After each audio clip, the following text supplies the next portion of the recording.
Sumagot si Atty. Libayan dyan. Akala niya siguro atrasan ko siya. One second, Attorney Francis. Sumagot si Atty. Libayan, sabi niya, sinungaling ka sa Francis. Pumayag ako sa bilyonaryo debate. Oh, kung pumayag ka sa bilyonaryo debate, bakit hindi ka umuo sa coordinators namin? Oh, di ba? Hindi ka umuo sa coordinators namin. Walang coordinators yung kumontak. Magkausap tayo, oy. Si Ricul, kinakausap ka.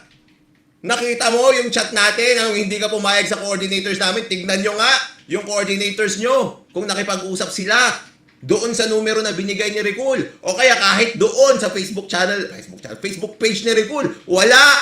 Sinungaling ka talaga!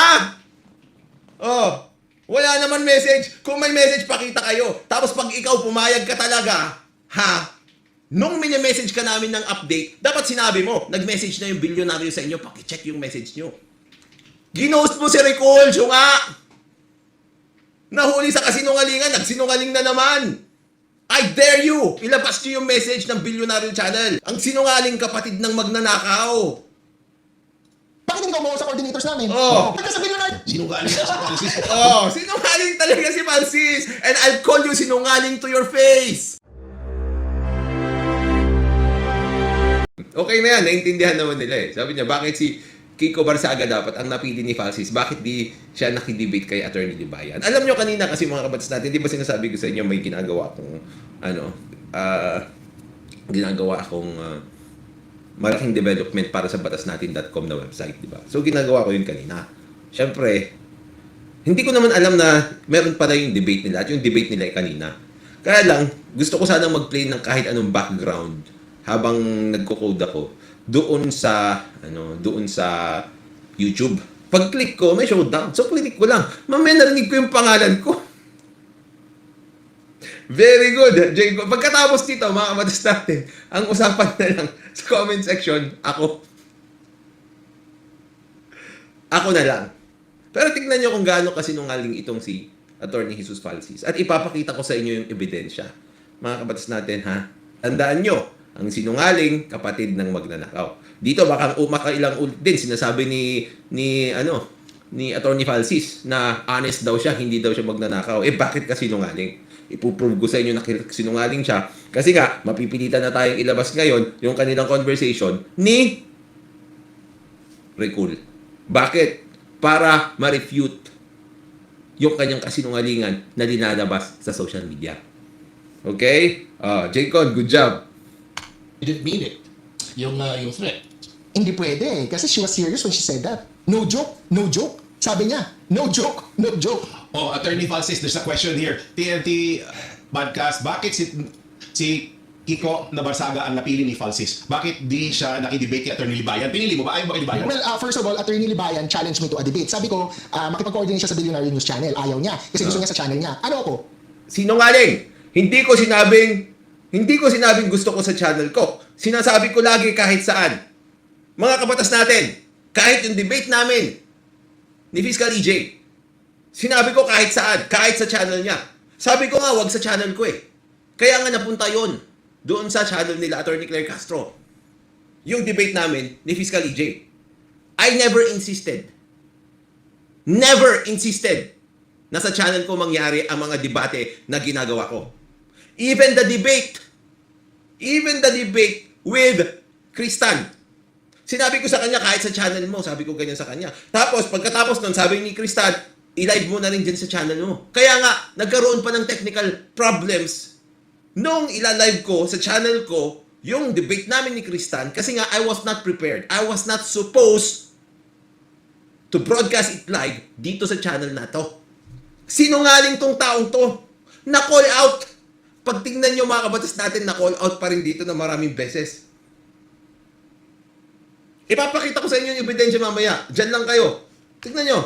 Sabi ko, makipag-coordinate siya sa Billionaire News Channel. Ayaw niya kasi gusto niya sa... Saan nangyaring ayaw niya? Si Ricul mismo. Nakipag-usap yan. Sabi ko kay Ricul, tanggapin mo lahat ng kanilang kondisyon. Matuloy lang. Pati kasi sinasabi niya noon, itong sinungaling na ito, sinasabi niya na tinanggihan ko daw yung pag-guest ko noon sa Billionaire News Channel. Parang ayaw ko daw doon. That's not the case. In the first place, nung unang pag-guest ko dun sa Billionaire News Channel, hindi mag-isa ko lang. Dapat dalawa kami ni Attorney Magalong doon. Ako at saka ni Attorney Magalong mag-guest doon, pero ang pag-uusapan ay tungkol sa buhay abogado, buhay trial lawyer. Doon sa abogado sa Billionaire News Channel. Umoo kami doon. Ang problema, mga kabatas natin, nung umoo kami, we were out of town. Wala kami dito sa Maynila. Ngayon, hindi ako doon sa schedule nila, yung schedule namin ni Attorney Magalong, sinabi ko, i-reset nyo na lang. Hindi na sila bumalik sa amin. Yun yung sinasabi niya na tinanggihan ko daw. Hindi ko rin tinanggihan yun. Ito, hindi ko rin tinanggihan to. Hindi ko malaman kung saan kinukuha ang kapal na mukha nitong si Attorney Jesus Falsis para magsinungaling. Samantalang merong ebidensya. Goodness. Oh, sabi ni Ricol, di na lang ako pinansin yan bigla. Exactly! They were talking. And mga kabatas natin, rekta na doon sa official account ni Attorney Falsis, nakikipag-usap itong si Ricol. Ipapakita ko sa inyo mamaya. Sinungaling. Okay, update ko rin sa inyo kung ano ang nangyayari. Hindi ko lang pinakita yung actual na chat. Oh. My gosh. Sa channel niya. Ano ako? Tanga. Bakit ako pupunta sa channel niya at i-monetize niya pagkakakitaan niya ako? Punta ka dito. Kay Attorney Clint at Montulfo. I-debate kita. Lalamunin kita. Ganyan kasinungaling yung taong yan. Pagkakakitaan ko daw kasi siya. Putik. Tingin mo ganun ako kadesperado na yung mukhang yan pagkakakitaan ko? Punta ka dito, lalamunin kita, umuo na ako. Hindi niya alam, nanonood ako dyan, di na-corner na naman siya. Sinabi ko, sinungaling siya, tignan nyo. Oh. Bakit ako pupunta sa channel niya at i-monetize niya pagkakakitaan niya ako? Punta ka dito. Kay Attorney Clint at Montulfo. I-debate kita. Lalamunin kita. Lalamunin ko yung mga arguments mo kasi nakakasalita ka lang dahil channel mo yan. Diba? Nakakasalita ka lang dahil channel mo yan.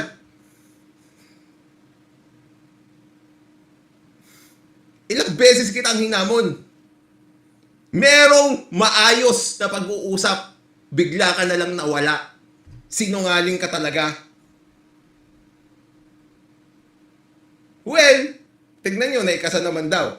Kumontak na rin si Ricol. Tignan natin. Goodness, pagkakakitaan kita, kapal ng mukha mo. My gosh. Ay, pass. Pas pa siya dito. Akala mo naman yung itsura mo, kapatol-patol. Tapos yung mga sinasabi na cloud chaser daw ako, nagpapasikat daw ako, matagal na ho akong sikat. Hindi ko na kailangan yan.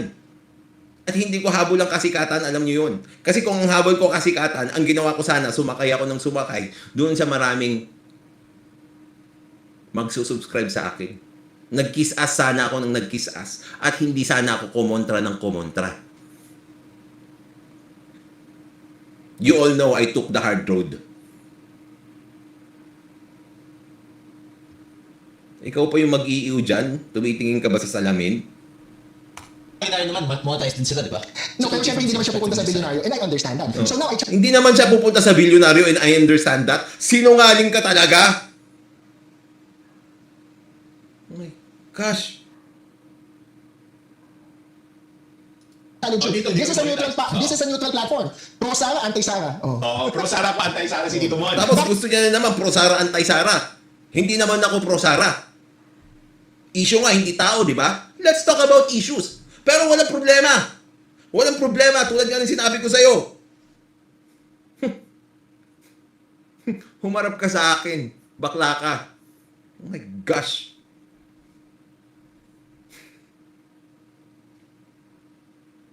Baklayer. Baklayer, sobra. Bakit si Kiko Barzaga, di ba? Na-explain ko kanina. Yeah. I challenge Gwenzo, ayaw niya. Duwag siya. Kung Kiko nag-post, siya daw ang substitute. Yeah. Game. Yeah. O, tignan nyo. Tapos nga Duwag sasabihin. siya. Kung Kiko, bakit si Kiko Barzaga, di ba? Na-explain ko kanina. Yeah. I challenge Gwenzo, ayaw niya. Duwag siya. Kung Kiko nag-post, siya daw ang substitute. Yeah. Game. Yeah. Sinungaling talaga. Tapos, nag establish daw ng background o konteksto doon sa mga sinasabi niya. Kasinungalingan pa rin.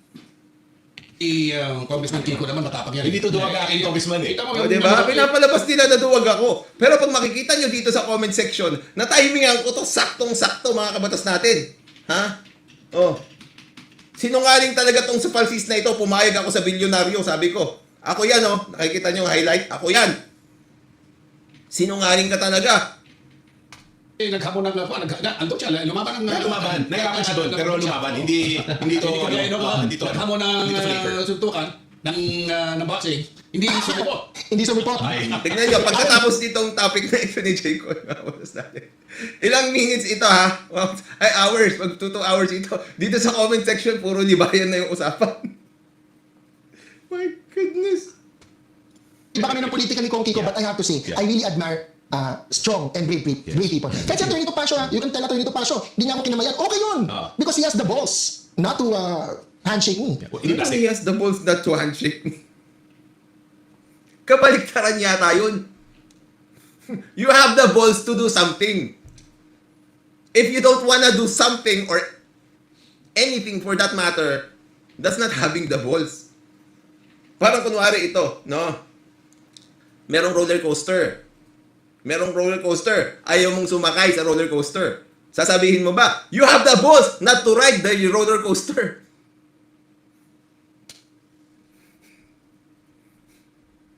Nakita mo yan? Yan daw yung lalamon sa akin sa debate. Pati yung you have the balls, hindi niya alam kung paano gamitin. Yung you have the balls, okay, ang gamit noon, gagawa ka ng positive act. Hindi yung hindi ka gagawa ng akto. You have the balls to punch him, ganun. Hindi yung you have the balls not to punch him.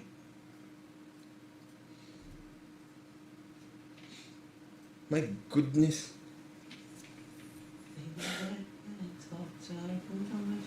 Tapos ikaw yung sinasabi mo, nalalamon sa akin. Yung mga figures of speech na ganyan, hindi mo man lang alam paano gamitin. My goodness.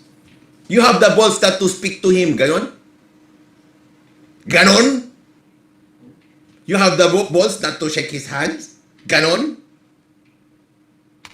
Oh, hindi plastic. Sino si Atty. Topacio? Yes. Sabihin sa Ordinary News. Opo. Inintroduce ako ni Attorney Jamie. Sabi niya, oh, I cannot shake hands with this guy because I have to stand by my principles. Sinabi ko sa kanya, then and there, oh, I respect that, Attorney Topacio. And anyway, hindi ko naman binigay yung kamay ko. Yeah, you respect him, but how do you rate him as a lawyer? 50-50. 50-50. Madami siyang pinanalo. Sasabihin niya, madami siyang pinanalo. Madami din siyang talo eh.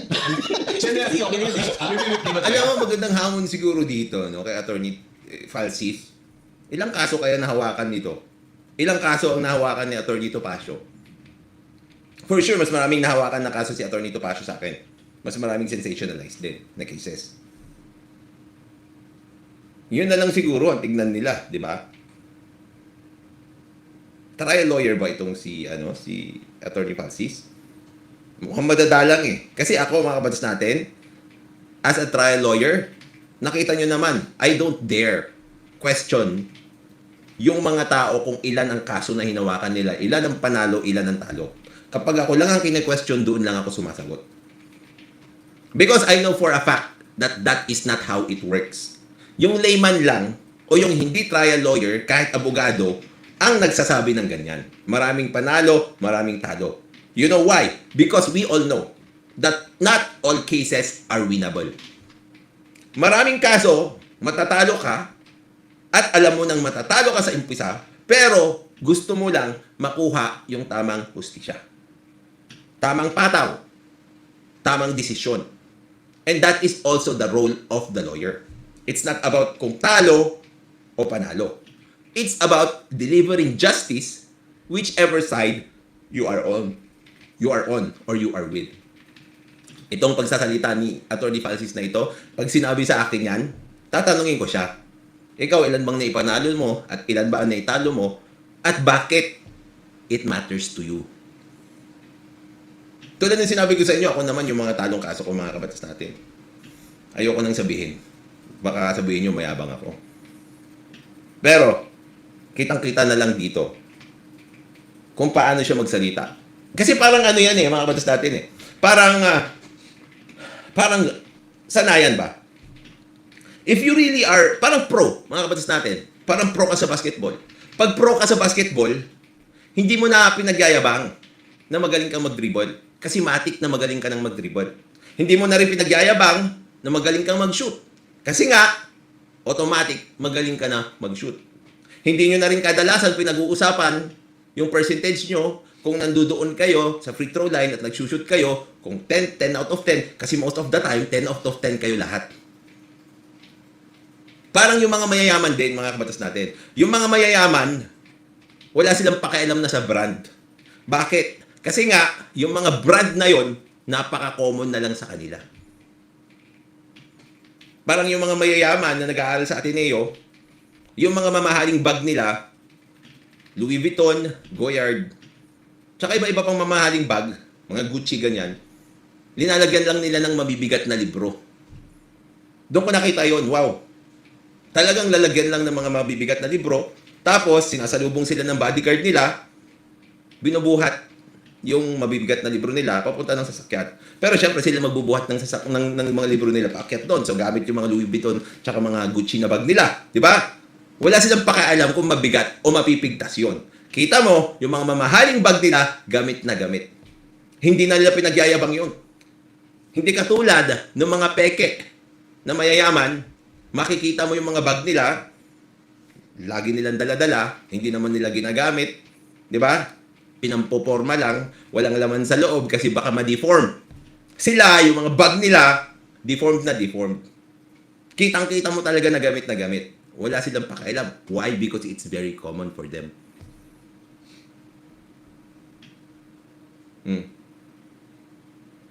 Tingnan nyo. Would you want a lawyer na 50-50? Ang gusto mo 60-40. Dirt. Saan nyo na naman kinuha yan? Would you want a lawyer na 50-50? Ang gusto mo 60-40. Saan mo kinuha yan? Nag-iimbento lang siya eh. If you are starting out, you are 50-50. Wala kang talo, wala kang panalo eh. So, ibig sabihin, huwag kang kukuha ng bagong abogado. When in fact, I'll tell you this, mga kabatas natin, the new lawyers, sila yung pinaka masigasig magpursige sa mga kaso. Trust me on that one. Oh. Sabi ni No Nonsense, Tolmon, tanong mo kay Tol Rafi kung kumusta win rate niya kay Attorney El. Yan nga rin yung sinasabi. Sinabi ko rin yan dito sa comment section kasi meron dito si Attorney Empoy na obvious na basher ko na nandito. Puro ako yung sinasabi niya, talo daw ako kay Fiscal EJ, talo daw ako kay Fiscal EJ. Sinabi ko sa kanya, tapos sabi niya, parang bumawi ka muna kay Fiscal EJ. Sabi ko, sabihin mo debate kami. Hindi na siya sumagot. Tapos mamaya, ganun pa rin siya, nilamon, sabi niya ganyan. O pakitanong na lang kay Fiscal EJ. O pakisabi na lang kay Fiscal EJ, sabi ko. Tanungin niya yung amo niya na si Rafi Tulfo kung ilan ang standing namin sa mga kaso. Kung may naipanalo na siyang kaso. O tumahimik, nag-iba na naman si Attorney Empoy. Joke talaga itong mga to. There's no lawyer na 100% attorney Kim, right? Ano yung mga pinanalo Hindi, niya? pero pag doble yung tawag FIFA 60-40, yung 50-50 na lang. Para makatipid pa. Ikaw pro bono kasi Diba? What's the point sa 60-40 tsaka 50-50? So, ibig sabihin, kapag nag-50-50 ka na, wala nang kukuha sa'yo dapat. So, paano ka magsi-60-40 kung may stuck ka na sa 50-50? Pero it does not matter dapat yung ganon. Like I told you, kapag ikaw ay batidong trial lawyer, those standings, they don't matter. Because what matters is actually how you fight your case in court. at tumutulong sa'yo eh. Oh, eto another issue. Makatarungan ba ang ilipad si Digong sa ICC or dapat dito silang siya nilikis? Ikaw, ako lang muna. Okay. I can go first. Makatarungan ba? Medyo mahaba, if you will indulge me, Sure, right? it's okay. We have plenty of... Because you asked me, Attorney Clint, you asked me last week, di ba? Mamaya na muna dyan. Punta tayo sa ebidensya ng kasinungalingan niya. Okay, ito.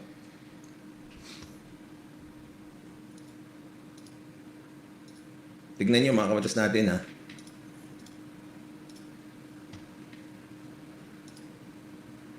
Tignan niyo yan. Tignan niyo.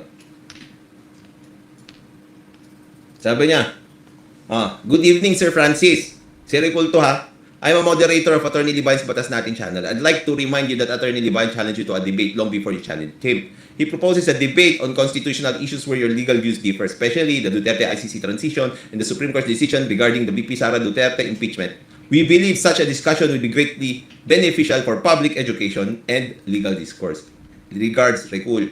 Tandaan niyo mga kabats natin, sinabi niya rin dito sa pinapanood ko sa inyo kanina na mali daw ako dun sa impeachment pa lang. Ipi-play natin yun mamaya, okay? Ipi-play natin mamaya. Sunugin muna natin yung kasinungalingan niya. Tignan niyo sabi niya. Yes, and I accept the debate.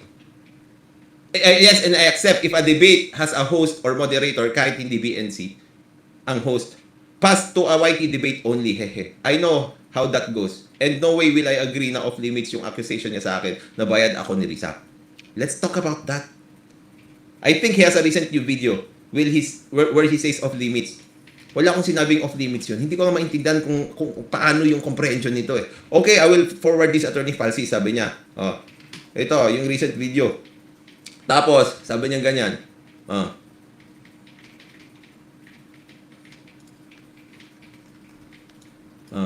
Yes, he agreed. I forward this Attorney Francis.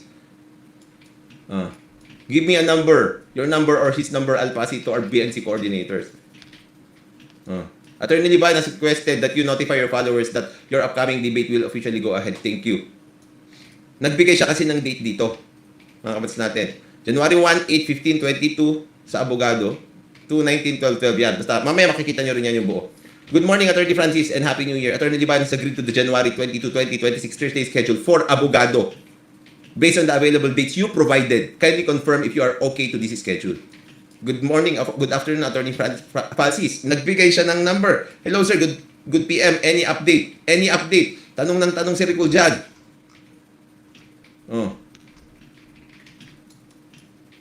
Dali, saan na yung iba? Patras tayo. Ito pa yung mga sinabi nilang iba. Gusto raw i-debate ni Atty. Libayan si Falsis. May bitag o trap. Parang ina nyo na lang ito mga kabads natin Chinat GPT niya lang Tapos mali-mali yung iba na sinabi. Anyway, diniscuss ko na sa inyo ito. Di ba? So dito tayo. Ito yung schedule ng debate. Nung debate, nagbigay siya ng debate kasi hindi ako available nung remainder of the year. Kasi nga, Pasko na yun mga kabads natin Tapos mag-New Year na. Hindi rin naman siya available. Kaya ang binigay niyang schedule, okay, ito. I'm definitely on the same boat. Hindi rin siya available. December is full. Si Falsis yan, yung mukhang yan. Magkakamali ka ba sa mukhang yan? December is full. January 8, 15 and 22 Thursday sa Abogado. January 2, 9, 16 and 21 Friday sa Politico Talks. He has agreed to appear on BNC. If yes, then BNC coordinators will talk to you or him. Sabi niya.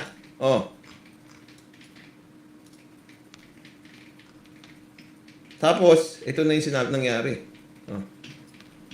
Hello sir, good AM po. Any update? Wala na. Finorward niyo yung video ko. Debate na tayo, Attorney Falsis. Hello, Attorney Falsis, any update for the debate? Hello, Attorney Falsis, any update po for the debate? Hello, good PM. Attorney Falsis still interested po sa debate. Magandang gabi, Attorney Falsis, any update? Tignan niyo, itong si Recall, para siyang kawawa. Tignan niyo yung date. January 11, 12, 14, 16, 21. Kahit natapos na yung date na pinag-usapan, pini-PM pa rin niya. January 8. Nagsimula itong usapan na ito, mga kabatas natin. Nagsimula itong usapan na ito before December pa. December pa. Na kasana ng December. Inayos na lang yung date. Napagkasunduan yung date na January 22. Siya yung nagbigay nung date na yon. Tapos hindi siya pumayag. Ito.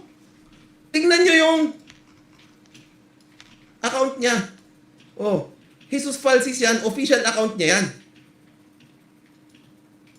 Hindi makita nakita niyo yung checkmark dyan. Yan official account niya yan. May blue checkmark. Hindi niya may tatanggihan. Sinungaling talaga tong taong ito. My goodness. Sabi ni Sky D. Dragnil, hindi pala niya na ipanalo yung same-sex marriage na final niya sa SC. Kung saan na-contempt din siya sa di pagsuot ng proper attire sa isang hearing. Alam niyo mga kabatas natin, ito ngayon sinasabi ko sa inyo, if you are a trial lawyer, you know very well that you cannot wear even short sleeves sa hearing. Dapat naka-long sleeves ka lagi. That is a very novice mistake. Ngayon, mga kabatas natin, maganda na nga yung chance niya eh. Ako, mga kabatas natin, you know what? Ang pangarap ko, sabi ko sa inyo, di ba, makipag-debate, oral arguments sa Supreme Court. Hindi pa nangyayari sa akin yun. Nangyari na sa kanya yun. Nakachamba siya. Pero hindi niya alam yung ginagawa niya.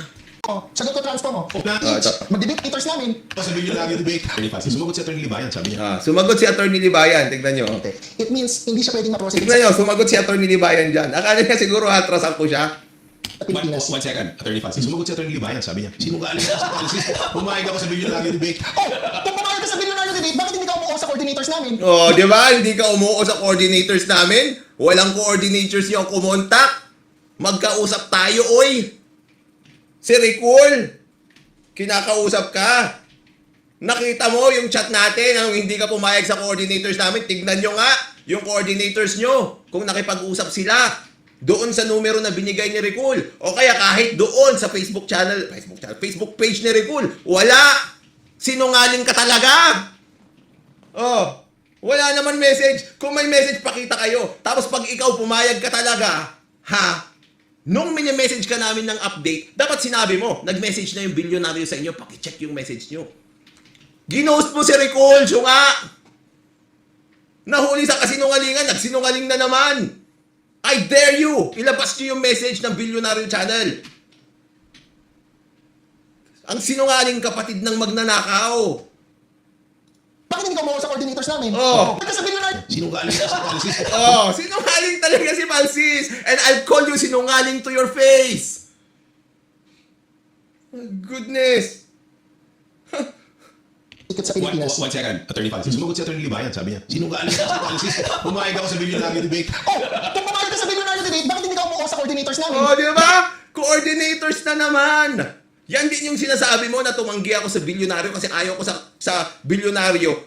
Hindi ko inoohan yung mga coordinators nyo. Umuo ako sa coordinators nyo. Sabi ko, iba lang yung date kasi wala kami. Ang kinontak nila doon, si Rose, yung secretary namin. Pinorward sa akin, sabi ko, okay yan. Walang problema. My gosh. Ang tinanggihan ko lang noon na naaalala ko yung SMNI.